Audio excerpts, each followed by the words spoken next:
Oh my goodness. Don't you just love spring? Look at these spectacular rhododendrons. This is the best time of the year without doubt. Welcome to the Garden Gurus. I'm Trevor Cochrane. We have got some brilliant garden inspiration for you today. Here's what's coming up. This week on the show, Melissa shares the health benefits coloured vegetables can bring to you. Bonnie gets her gloves dirty and I share the secrets to transplanting success in the garden. Dig, dig, dig, dig, dig in the ground. I got my spade, I got my hoe, I got my rake, and I'm ready to go. When we need to achieve something in the garden, we look for a particular tool to do so. And the same goes for when we're choosing a pair of gardening gloves. There isn't just one glove for all jobs. So how do we know what garden glove best suits the task at hand? Garden Girl have made it easy to find the right pair. The weeding gloves are a great option when sowing seeds, fertilising, spraying, weeding and working with young seedlings, as you can really feel what you're doing.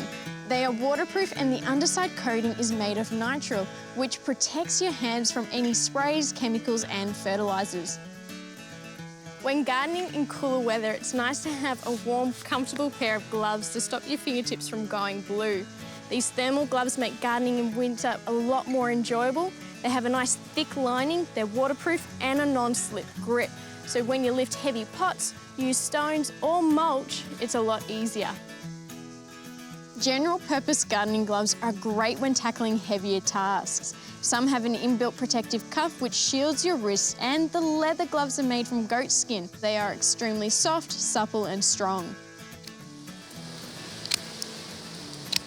Rose pruning is one of those jobs you either love or you dislike because you never know how many thorns you're going to get stung by. Now, having a proper pair of rose pruning gloves will protect your arms because of these nice long sleeves. Last in the lot is the spandex gloves, which are a great all-rounder. And the best part, the spandex allows the gloves to breathe. Most gloves are unisex and it can be hard to find a pair that fit nicely. Now, Garden Girl gloves are designed for women because their hands are a little bit more narrow and petite. So when you're choosing your next set of gloves, try and choose the right ones for the right job in the garden. Reducing waste has never been more important.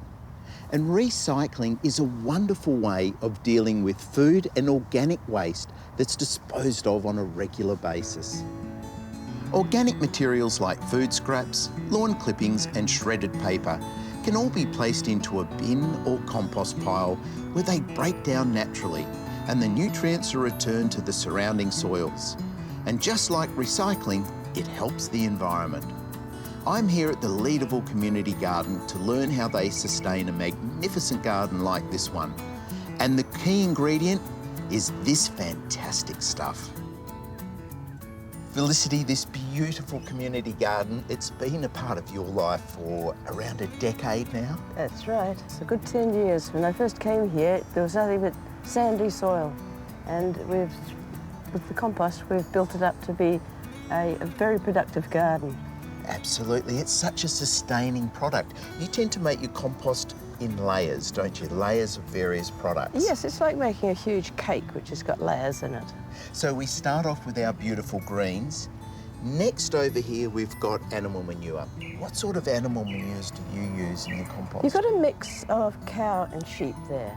And then of course we come down to our carbon base of all good compost. Straw or hay is such a great product to use in making compost. One of the other things that you've got here is shredded newspaper. What a great use of recycling newspaper. And then of course, good old lawn clippings. Yes. And I can see one of the last secret ingredients, beautiful coffee grounds. Particularly if it's had cinnamon put in it. Coffee grounds with cinnamon in them. Oh, just keeps getting better, doesn't it? Building a compost pile is easy. Just layer your materials up in the correct ratios and repeat till your space is filled.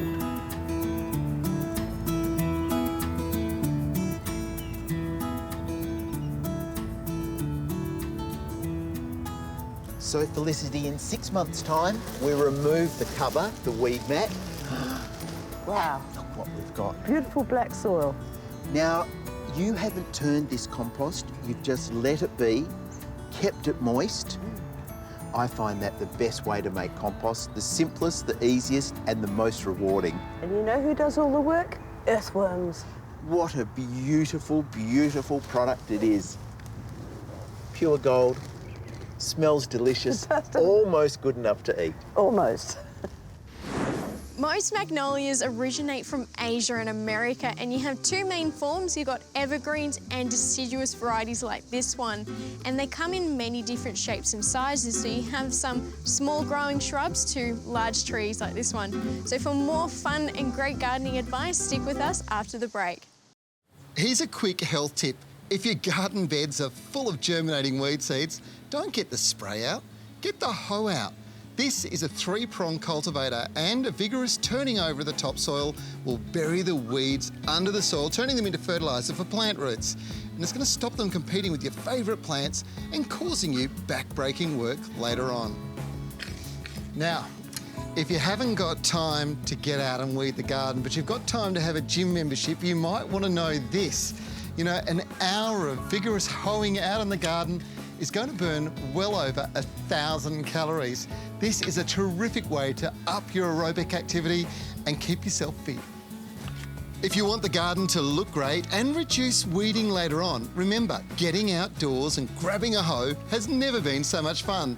Now you know it's good for you, get out and do it.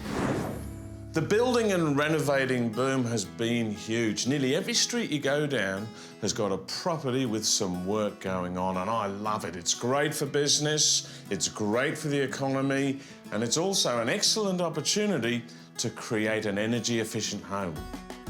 Being more energy efficient means you'll use less electricity, which is better for the planet and your wallet. High energy costs have left many of us wondering why we're paying so much and what we can do to take control of our energy bills. We are blessed in Australia with an abundance of sunshine, so it just makes sense to harness the sun's energy. Solar energy is a renewable, free source of energy that is sustainable and totally inexhaustible, unlike fossil fuels, which are finite. It is also a non-polluting source of energy when used to produce electricity. When it comes to making your house more energy efficient, the challenge is knowing where to go for the right advice. Solar Heart is the name you can trust. With over 65 years as Australia's solar energy experts, and with over 1 million systems sold worldwide, they are here to give you expert advice. Their systems are designed and manufactured for the harshest Aussie conditions, with quality ingrained in everything they do. Solar Heart offer a range of solar solutions. You could switch to solar hot water. It takes a fair bit of energy to heat water, so it makes sense to get the sun to heat it for you.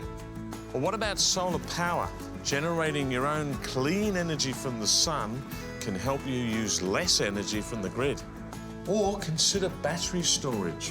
When combined with a new or existing Solar Heart solar power system, batteries allow you to store excess energy produced during the day for use at any time, particularly when the sun isn't shining. Or you could also store your excess solar power with the latest technology from Solar Heart, a Solar Heart Power Store system, Australia's first solar smart electric water heater. Being clued in when building or renovating will help improve your home's efficiency and save you some dollars. You can get a free on-site solar assessment, quality installation and superior after-sales service from Australia's solar energy experts. Think solar and invest in your energy-efficient home. This has to be one of my favourite fruits. It's so easy to grow at home. Of course, it's the humble banana. And bananas are happy fruit. They release endorphins in the brain that make you feel happy. So growing them at home is a good idea, and they're easy to grow. But what do you do when you've got a great big banana clump like this and suddenly you get hit by a storm and this occurs and you've got a branch that's broken off and If I was to pick this now, I would lose that bunch, which would be such a shame. But I'm not going to do that. I'm not going to cut this off and I'm not going to cut that off and take it away. What I'm going to do is leave it for the next 3 to 4 weeks, and all the goodness is going to come out of this and go back into the bananas. The sun's going to ripen them, and in 3 to 4 weeks' time, they'll be ready for harvest and we won't lose the fruit. Now, this is a handy tip for all fruiting trees if a branch is broken off a little bit early, which does happen all too often. Just leave them on and you'll end up being able to enjoy the fruit. I love mowing. The key to it is a good mower and good mowing practice, and that includes the correct mowing height. The most common mistake made is mowing too low, often scalping the lawn to within an inch of its life, and all that does is causes enormous stress and is an open invitation for weeds to establish. How high or low you mow depends on your lawn type, the season, and environmental factors like sun and shade, rain and drought. As a rough guide, fine-leaf grasses like couch and zoysia can be kept shorter than broader leaf buffaloes and kikuyus, and all varieties should be longer in winter. For example, couch and zoysia are about 15 mil in summer, 30 in winter. Buffalo and kikuyu about 30 to 40 mil in summer, 60, maybe 70 in winter. So in mid-late autumn, start raising the mowing height. This is easily done with the deck height adjustment lever on the side of the mower here. The longer leaf enables better photosynthesis and helps reduce weed germination. The best varieties for shade areas are shade-tolerant softleaf buffaloes, but these need to be kept longer in shade for better photosynthesis. In the tropics, broadleaf carpet grass does well in shade too. In dry periods, keeping your lawn on the longer side reduces stress and shades the soil, reducing water loss through evaporation. Keeping your mower in good working order just makes sense. Sharp blades, and before each mow, check the mowing height. I like to grow a whole rainbow of different fruits and vegetables. Not only do they look good in the garden, but they also look fabulous on the plate. And it's a great way to get a variety of nutrients and disease-fighting goodies into your diet. Red fruits and vegetables like tomatoes are jam-packed with lycopene, a powerful health-boosting antioxidant. Purple vegetables like purple cabbage are rich in anthocyanins, which are also antioxidants and can help to reduce the risk of health problems like heart disease, stroke and cancer. Then we've got our gorgeous orange and yellow vegetables. It's carotenoids in these veggies that give them their vibrant look, but also their health-boosting benefits. Then we have our brown and our white vegetables, which again are jam-packed with phytochemicals, some of which have antibacterial and antiviral properties. And of course, the phytochemicals in our green veggies all have anti-cancer properties. There's nothing fresher and more nutritious than homegrown, so I'm going to pamper this crop with a good dose of Treforte for vegetables and herbs. It's packed with natural minerals, beneficial microbes and beneficial fungi, all of which help to create a healthy living soil environment for these plants to thrive in. So the beneficial microbes break down the natural minerals, which then attach them to the plant roots. The plant's then able to take it up, creating a more nutritious, better tasting crop. Spring is also when fruit trees gear up for the bountiful months ahead. So if you want a super crop with enough for you and the neighbours to share, then you want to use something that looks after the tree from root to tip. Treforte controlled release fertiliser for vegetables, fruit and herbs is specifically designed with fruiting plants in mind. So the mix of nutrients that you've got in here is geared towards producing a bumper crop of fruit and vegetables. But it's actually the beneficial microbes in here which make all of the difference. So up to 24 different strains of beneficial microbes and friendly fungi get to work to build a healthy soil, enhance fruiting and create better yields. So in no time, you'll be harvesting basketfuls of fresh fruit for juices, pies and pastries. Simply spread it over garden beds and mix it through the topsoil, or mix it through the backfill when planting. Just be sure to water it in to activate those microbes in the soil and get them working hard. If you want to give your fruit and veg a real boost, add Treforte liquid plant food to your feeding regime.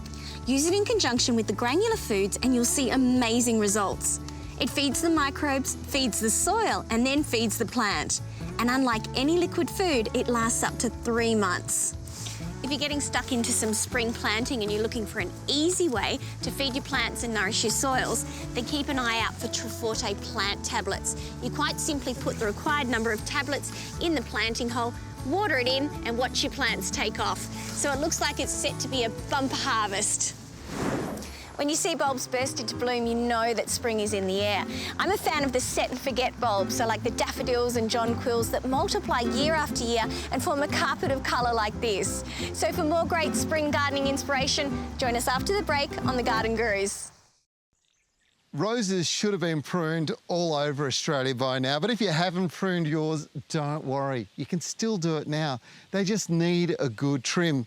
Now, one of the dilemmas you're going to face when you actually give them a prune is, what do I do with all the excess wood, all those clippings that are left over? Well, you do have to be careful how you handle them. If you let the pruning sit around and dry, then they're guaranteed to prick your hands or feet at some point in the future. But if you're shredding them through a mulcher, the results might be equally problematic. Now, once upon a time, I used to shred these up and use them as a green compost over the top of the soil underneath the pruned roses. But I started identifying that there were a few problems. You see, when you go and crush this all up, it's full of sugars. And if there's fungal diseases here, they use that sugar to spread rapidly through the soil. You end up creating a base of a huge range of disease problems that are going to affect your roses as they start to grow out in the spring. I'm not a massive fan of burn-offs, but when it comes to diseased wood, this is the best way to arrest the spread of disease on your new foliage. If you don't have a fire pit or incinerator, it may need to go into the compost bin, but make sure that it gets super hot. One way to cheat that into happening is by adding some urea. So the real message here is to make sure that you know where green waste has come from. If it's your own rose clippings, if it's green waste that you bought in and you're not sure about it, well, the best thing you can do is hot compost it and try and burn any of those pathogens out. You know, a good clean mulch, a good clean, free of any disease mulch is so important in a happy garden. This is a very important time of the year. There's one job you do right now that, well, it's so important because the end of winter is your last chance to be transplanting deciduous trees and shrubs. And there are a few tricks which I will share with you, including the horticulturalist cheat. I shouldn't do it, I'm going to get in trouble, but it guarantees you success every time. This is a Pinkabelle apple. Now, they're only meant to grow 3 to 4 metres in height, and this is 4 years old. And it's at 5 metres currently. I think I've fed it a bit too much, but the reality is I'm not happy with it being in this place, and moving it is a priority right now. In a month, it's going to start producing flowers and growth shoots, so it's now or never.